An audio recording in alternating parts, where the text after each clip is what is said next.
Joe Biden has been formally accused of sexual misconduct. And for many of us, we saw this coming a long time ago.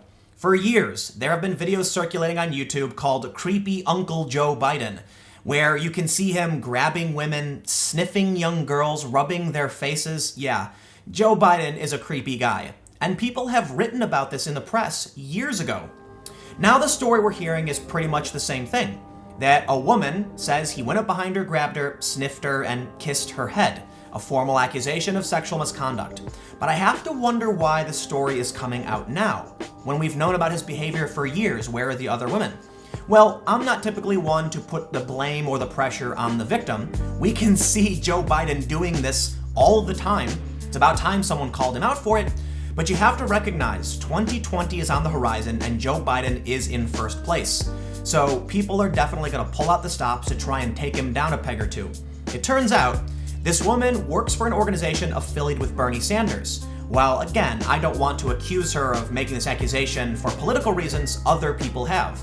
So today, let's take a look at the latest news. What is this accusation and why do people think it's happening now? But before we get started, make sure you follow our new YouTube channel, youtube.com/subversevideos. The goal of this channel is to produce straightforward news, on-the-ground reporting, and expert interviews to cut through the spin and the bias to the best of our abilities. If you want to support this video, just share it on social media to help spread the news. The story from New York Magazine, An Awkward Kiss Changed How I Saw Joe Biden by Lucy Flores. She says, in 2014, I was the 35-year-old Democratic nominee for lieutenant governor in Nevada. The landscape wasn't looking good for my party that year. There were no high-profile national races to help boost turnout, and after the top candidate bowed out of the governor's race, none of the above ended up winning the Democratic primary. So when my campaign heard from Vice President Joe Biden's office that he was looking to help me and other Democrats in the state, I was grateful and flattered. His team offered to bring him to a campaign rally in an effort to help boost voter turnout. We set the date for November 1st, just 3 days before Election Day. The story goes on, and we can see this photo, Joe Biden, Flores, and Eva Longoria. She goes on to say, I felt him get closer to me from behind. He leaned further in and inhaled my hair. I was mortified. I thought to myself, I didn't wash my hair today, and the Vice President of the United States is smelling it. And also, what in the actual F? Why is the Vice President of the United States smelling my hair? He proceeded to plant a big, slow kiss on the back of my head. My brain couldn't process what was happening. I was embarrassed. I was shocked. I was confused. There is a Spanish saying, Tragame tierra. It means earth, swallow me whole. I couldn't move, and I couldn't say anything. I wanted nothing more than to get Biden away from me. My name was called, and I was never happier to get on stage in front of an audience. She goes on to say in the story, imagine you're at work and a male colleague who you have no personal relationship with approaches you from behind, smells your hair, and kisses you on the head. Now imagine it's the CEO of the company.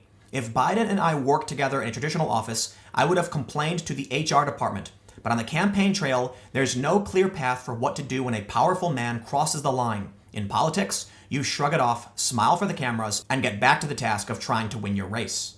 None of this should be surprising to anybody, to be honest. Because if you search for Creepy Uncle Joe on Google, you will see endless stories. The Washington Post in 2015, YouTube compilation 2017, 2016, 10 hours ago. Lots from 2017, 2018, 2016. It goes on and on and on. All of these videos showing Joe Biden being extremely inappropriate with even underage girls. The Daily Wire highlighted several tweets. This one in particular, sent out from Richard Armande Mills, says, if that wasn't disturbing enough, in this clip, Biden not only touches a young woman but smells her hair, kisses her, whispering something into her ear, only to tell her, see you back home, I hope, after visibly creeping out her and who I assume is her mother. Thank you.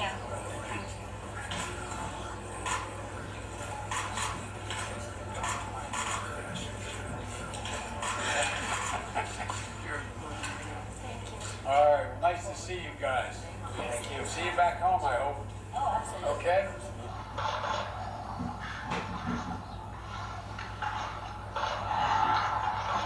You even see this young girl pull away from Joe as he tries to kiss her. This man is a creep. The timing of this is rather interesting. Again, I don't want to impugn the honor or integrity of this woman who's calling him out because we know Biden is doing this. But I have to point out, this is going to help the other Democratic candidates. It's going to hurt Joe Biden.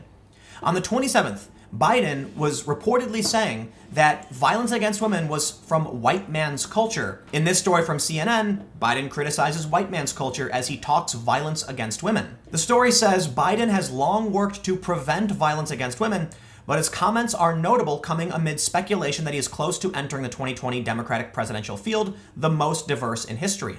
But of course, many people just saw this as a virtue signal, because even Vox ran this story just the other day. Lucy Flores isn't alone. Joe Biden's got a long history of touching women inappropriately. In the story, they say, Biden's been caught on camera embracing a female reporter from behind and gripping her above her waist, just below her bust.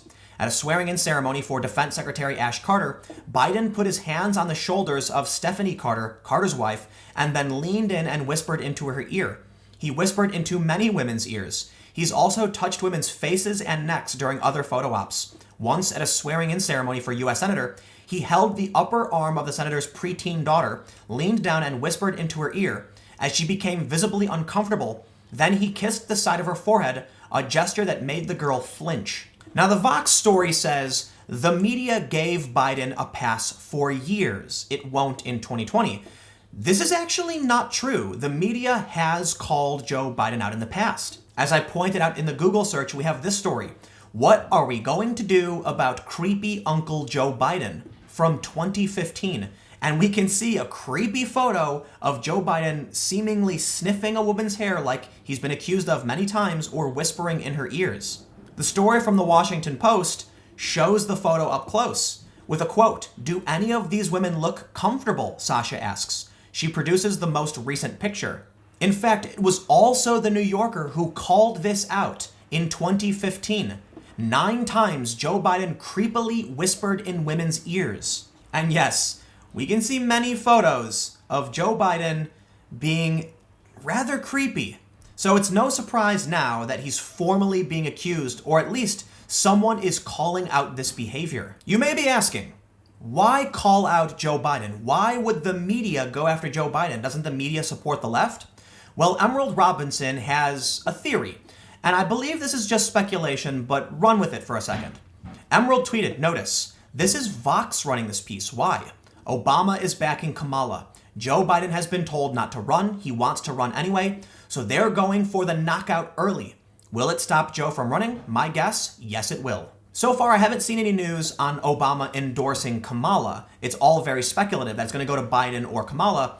But I think that's just what Emerald is doing, giving her thoughts on the matter. But it is true, according to the Real Clear Politics 2020 presidential average, Joe Biden is up 7 points. So it's fair to point out, whether or not this is intentionally having to do with politics, it's going to hurt Joe Biden substantially. I want to entertain this conspiracy theory because I find the whole thing rather interesting. This idea that the Democrats are going to go for Kamala and Joe Biden is in the way. I have no reason to believe that's the case. It's all just speculation, but there is other information that makes this all very, very interesting. And before I go into that, I want to say it is speculative. It's not necessarily true. It's just an interesting idea we're going to look at as we move on from this theory. The question arose of why would Vox write this story? Does Vox have anything to do with the Democrats? Well, Vox is pretty left, but it does get interesting. Because as we know, in late 2015, NBC Universal invested $200 million into Vox Media. I would argue that gives NBC substantial pull with how Vox runs their ship. And it's been just about 3.5 years, so it's safe to say that after this massive investment, the company is going to implement or hire certain staff that are going to have a certain perspective. A perspective that we're learning now may actually be influenced by the DNC. Mediaite ran the story yesterday. Journalist Yashar Ali calls out NBC politics. She tried to intimidate me on behalf of the DNC. And again, that's just a speculative conspiracy theory. I have no reason to believe that they're actually running this news accusing Joe Biden now because they want to prop up a different candidate. It's an interesting idea. I don't necessarily think it's true one way or the other, but I do want to point out this interesting information. We know that NBC is invested in Vox. We know that NBC just recently tried to intimidate a journalist on behalf of the DNC. But at the end of the day, the reality is the New York Mag story about this incident isn't the first time New York Mag has called out Joe Biden, nor is it the first time the media has called him out, and there have been videos about this for years. If you were going to ask me, I'd say, look, I think it's political to a certain degree. I think some people are trying to make this happen. Whether or not it's Lucy Flores doing it on purpose, I'm sure there are people encouraging her to come forward because they know it will hurt Joe Biden and it will help others, notably Bernie Sanders, who is in second place. Lucy Flores' Wikipedia page says, Flores continues advocating for progressive causes by serving on the board of directors of Our Revolution, a political action organization affiliated with Bernie Sanders. I'm not trying to challenge the integrity of Lucy Flores, but I do need to point it out because the 2020 race is going to get brutal. Democrat going after Democrat. The split between the far left identitarian Democrats and the more moderate and corporate Democrats, it's going to get brutal. The hit pieces will come. I can't say I'm surprised to see this formal accusation coming right now, but the reality is none of it matters in my opinion.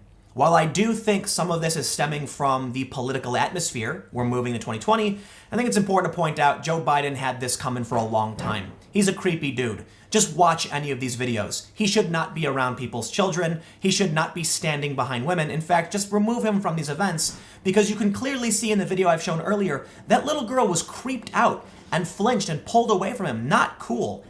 Not cool at all. Joe, you reap what you sow. But I will say one more thing. To those who think this is as crazy as it's going to get, you're wrong. It's going to get particularly brutal. This is a huge Democratic field. There's more than, 20 candidates? They got to have multiple debates. People are going to pull out all stops, no holds barred. We are going to see smear after smear, hit piece after hit piece, Democrat taking out Democrat, and it's going to be crazy. My favorite story so far, Amy Klobuchar ate a salad with a comb. It's just the weirdest nonsense ever. But on the issue of Joe Biden, let me know what you think in the comments below. We'll keep the conversation going. You can follow me on Minds at Timcast. Stay tuned. New videos every day at 4 p.m. Eastern on this channel. And I'll have more videos on my second channel, youtube.com/TimcastNews, starting at 6 p.m. Eastern. Thanks for hanging out, and I'll see you next time.